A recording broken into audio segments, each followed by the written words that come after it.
Sa baryo ng San Rafael, may isang makipot na daan na tinatawag ng mga taga roon na Daang Malalim. Hindi ito dahil sa lupa o hukay, kundi dahil sa tahimik at mabigat na pakiramdam tuwing daraan ka roon, lalo na kapag gabi. Ayon sa matatanda, may tikbalang na naninirahan sa gitna ng kagubatan sa dulo ng daan. Sinasabing bawat taong lumalabag sa mga bawal ng lugar ay binabago ng tikbalang ang daan, paikot-ikot hanggang sa maligaw ka at tuluyang mawala. Isang gabi ng Biyernes, pauwi si Ramil, isang driver ng tricycle. Malakas ang ulan, at wala nang ibang daraan sa Daang Malalim dahil natatakot ang mga tao. Pero si Ramil, matigas ang ulo. E ano naman kung may tikbalang? Tao ako, hindi ako matatakot sa kabayo, bulong niya habang pinapaspas ang makina ng tricycle. Pagdating niya sa gitna ng daan, biglang namatay ang makina. Ilang beses niyang sinubukang paandarin, pero ayaw. Sa halip, nakarinig siya ng pagkabog ng mga yabag, mabigat, parang mga paa ng kabayo sa basang lupa.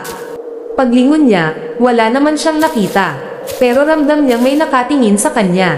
Nang tumangala si Ramil, doon niya nakita, isang matangkad na nilalang sa gilid ng daan, kalahating tao, kalahating kabayo.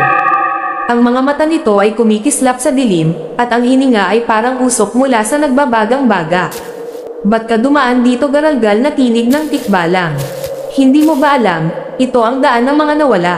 Nang inig si Ramil, gusto niyang sumigaw, pero parang napako ang kanyang dila. Hinawakan siya ng tikbalang sa ulo, malamig at mabigat ang palad nito. Mas mahigit, baliktarin mo ang suot mong damit, kung gusto mong makaalis, bulong ng isang tinig sa hangin. Naalala ni Ramil ang sabi ng kanyang lola, kapag nakaharap ka sa tikbalang, isuot mo ng pabaliktad ang iyong damit para malito ito. Dali-dali niyang hinubad ang t-shirt at isinuot ng baliktad. Paglingon niya, wala na ang tikbalang. Nang yumandar muli ang makina, napansin ni Ramil na mali ang direksyong tinatahak niya.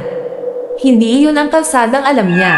Ang mga puno ay baluktot, at may mga aninong sumusunod sa bawat pag-ikot ng gulong. Pagdating niya sa dulo, akala niya ay nakaligtas na siya, pero nang tumingin siya sa salamin ng tricycle, nakita niyang nakasakay sa likod niya ang tikbalang, nakangisi, at may mga matang nag-aalab. Kinabukasan, natagpuan ng mga tao ang tricycle ni Ramil sa gitna ng Daang Malalim, walang laman, walang driver, at baliktad ang kanyang t-shirt na nakasabit sa manibela. Hanggang ngayon, sinasabing tuwing gabi ng Biyernes, maririnig pa rin ang ingay ng tricycle ni Ramil sa daang iyon, kasabay ng hadjejek ng tikbalang na naghahanap ng bagong maliligaw.